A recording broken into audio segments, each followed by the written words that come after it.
Assalamualaikum warahmatullahi wabarakatuh. Perkenalkan, nama saya Fahri Ramadan. Saya dari kelompok 7, kelompok Nahu.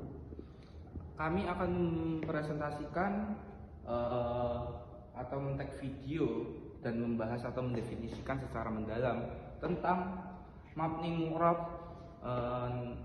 makrifat, nakirah, kalau nggak salah itu. Nah, kami akan membagi tugas. Saya sendiri akan membahas tentang mabni, lalu Mas Farid akan membahas mu'rab, dan teman-teman yang lain akan menjelaskan tentang makrifat nakirah. Oke? Tunggu apa lagi? Oke, dalam kesempatan ini kita akan mengkaji secara lebih dalam mengenai mabni, termasuk jenis-jenisnya, ciri-cirinya, dan penerapannya dalam kalimat bahasa Arab. Oke, definisi mabni.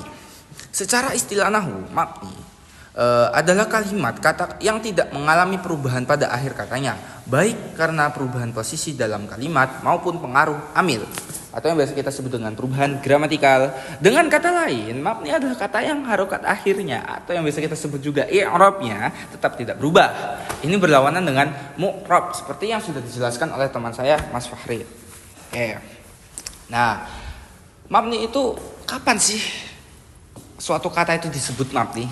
Nah, soalnya kan tidak semua tidak semua isim itu tidak semua kata dalam bahasa Arab itu mabni. Hanya kata-kata tertentu dalam kategori tertentu yang termasuk kata mabni.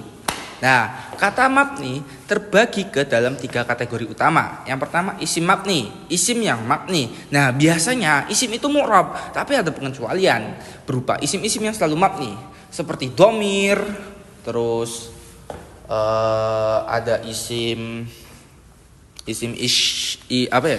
isyarah, terus ada isim mausul. Nah, kalau contohnya aja ya, nih contoh mausul, isim mausul tuh ya ada yang untuk laki-laki tunggal. Nah, saya nggak bisa menulis Arabnya soalnya. Nah, ada beberapa isim lain seperti di mana, kapan, terus ada bagaimana. Nah, saya mau nulis Arab tapi nggak ada ininya, nggak ada spidolnya. Nah, saya tambahin ya, catatan sedikit. Nah, mabni tidak berarti tidak punya posisi atau i'rab, tapi posisi itu tidak ditunjukkan dengan perubahan harokat, melainkan diketahui dari konteks.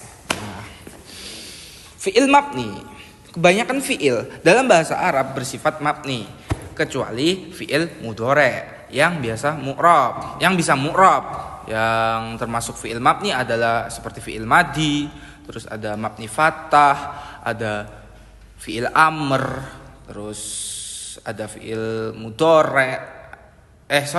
Bukan kayaknya.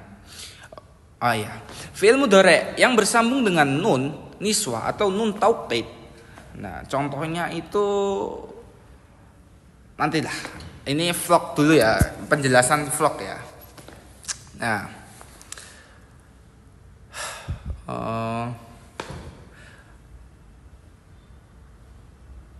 mungkin cukup sekian dulu deh. Selanjutnya adalah bab mu'rab. Mu'rab yaitu kalimat yang bisa ditentukan i'rabnya. Mu'rab itu ada 2, yaitu mu'rab dengan harokat dan huruf. Nah, yang mu'rab dengan harokat itu ada rafa dengan dhamma, nasab dengan fathah, jar dengan kasrah, dan jazm dengan sukun. Dan contoh dari rafa dengan dhamma yaitu hada masjidun.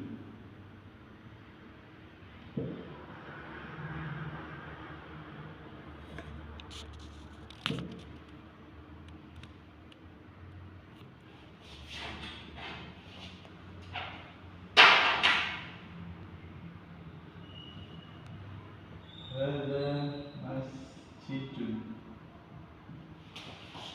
Dan ini contoh rafa dengan harokat dhamma. Ini ya. Selanjutnya nasab dengan fathah. Contohnya Ra'aitul kitab.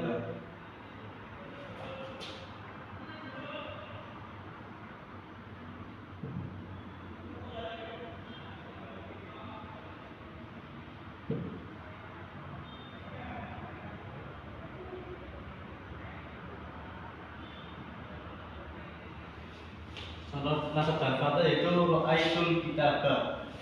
Fathahnya ini di belakang. Kemudian yang jer. Jer contohnya minal masjidi.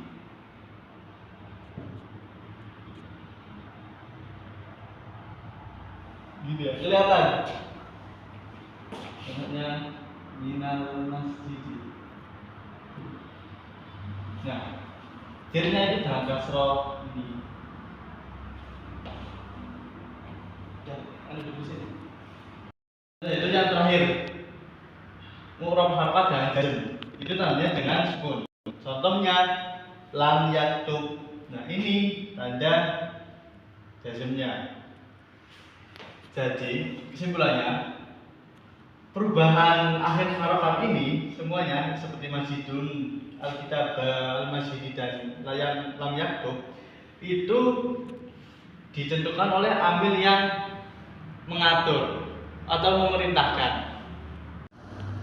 Setelah tadi membahas mu'rab dengan harokat, sekarang yaitu mu'rab dengan huruf ini. Ada mu'rab dan huruf juga ada 4, yaitu rofa, nasab, dan jazm. Rofa itu dengan wawu, alif, dan sebutun nun. Dan dengan nasab itu ada alif, ya, harfun nun. Jar dengan ya, dan jazm dengan harfun nun. Contoh dari rofa menggunakan wawu ini yaitu ini hadzal muslimuna. Ini jika menggunakan wawu. Bila menggunakan alif, maka wawu ini diganti menggunakan alif. Jadi seperti ini.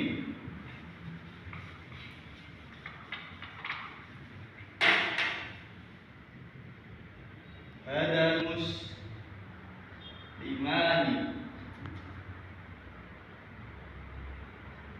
Nah, jadi ini penentu antara menggunakan wawu atau alif. Jika tadi menggunakan wawu itu hadzal muslimuna, maka jika menggunakan alif menjadi hadzal muslimani. Yang kedua yaitu nasab. Contohnya ra'aitu abaka. Yang ketiga jar. Nah, contoh jar ini yaitu yang ada pada asmaul khamsah, yaitu abi, akhi, fi. Nah, contoh di jar ini itu yang ada pada asmaul khamsah, termasuk fi ini. Jadi bukan termasuk fi huruf. Selanjutnya jazm. Jazm ada harfun nun dan harfu ilat. Contoh dengan harfu ilat itu yardo menjadi lam yardo. Awalnya itu hanya yardo saja ini. Lalu memasukkan amil jazm, ya ini lam menjadi lam yardo. Mungkin itu yang bisa saya sampaikan. Terima kasih.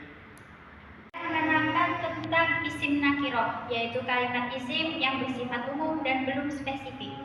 Contohnya ialah kitabun. Kitabun di sini adalah contoh kalimat isim nakiroh, karena kitabun sendiri bermakna kitab yang belum jelas dan belum spesifik. Karena ciri-ciri dari isim nakiroh tidak memasukkan al. Jika kemasukan al, jadi al-kitabu ini menjadi isim makrifat yang berarti kitab ini. Nah, ini sudah spesifik dan sudah jelas, bukan kalimat umum lagi, bukan bermakna umum ya. Lalu kalau kita susun menjadi kalimat, susunan kalimat idhofah, kami sholati. Kitabu kami sholati. Nah, kitab ini menjadi mudhof, kami bisa mudhof atau mudhof ilaih, sholati mudhof ilaih. Nah, di sini kitab yang tadi awalnya hanya bermakna kitab, nah di kalimat ini sudah jelas. Jadi kitab hukum-hukum sholat. Jadi kitab Di sini awalnya isim nakirah sudah jelas, jadi kita hukum-hukum sholat dan sudah spesifik, bukan kalimat umum lagi seperti yang tadi jika tidak ada kalimat mudhof dan mudhof ilaih.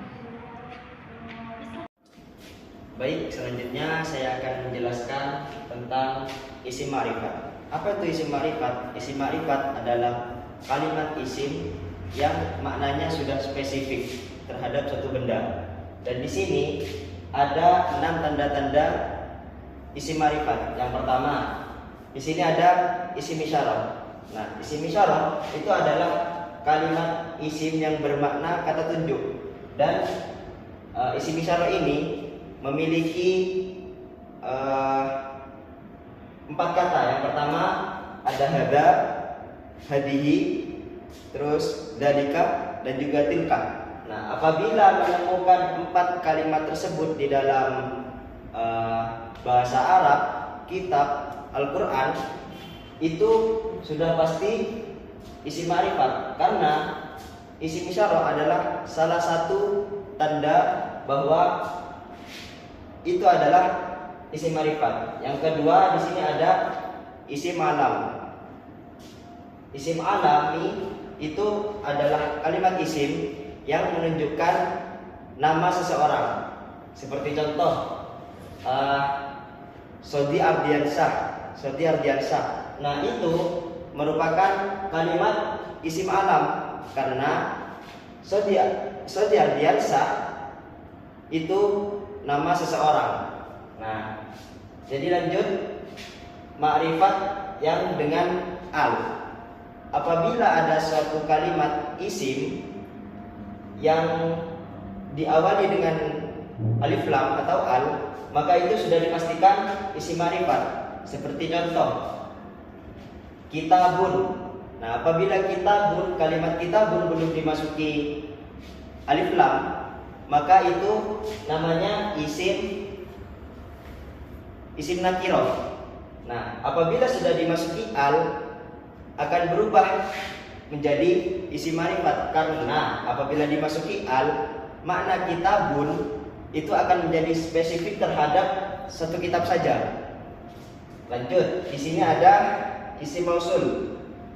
Isim mausul itu adalah kalimat isim yang bermakna kata sambung.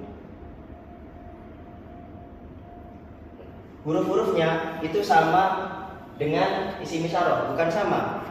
Banyaknya sama dengan isim isyarah. Yang pertama, isim mausul ini ada alladhi, allati, alladina, dan allati. Kalau alladhi itu bermakna yang kepada satu laki-laki. Kalau allati bermakna yang untuk satu perempuan. Kalau alladina itu bermakna yang untuk banyak laki-laki, dan kalau allati itu bermakna yang untuk banyak perempuan. Nah, lanjut, di sini ada isim dhamir. Isim dhamir ini merupakan kalimat isim yang bermakna kata ganti. Huruf-hurufnya di sini ada huwa, huma, hum, dia, huma, hunna, anta, antuma, antum, anti, antuma, antuna, ana, nahnu. Nah, semua huruf tersebut itu adalah isim ma'rifat, karena isim dhamir merupakan salah satu tanda dari isim ma'rifat. Dan yang terakhir di sini ada mudhof ila ma'rifat. Jadi apabila ada susunan kalimat idhofah, itu sudah pasti isim ma'rifat. Seperti yaumul jum'ati, yaumun. Apabila hanya kalimat yaumun yang bermakna hari, kita tidak tahu hari itu hari apa, jadi itu masuk ke isim nakirah. Apabila ditambah kalimat lagi di belakang hingga menjadi susunan mudhof ilaih, susunan idhofah, maka itu akan menjadi isim ma'rifat. Seperti yaumul jum'ati, hari Jumat, seperti itu. Mungkin hanya itu yang dapat kelompok kami presentasikan. Apabila ada kurang dan salah, mohon dimaafkan. Akhiran, wassalamualaikum warahmatullahi wabarakatuh.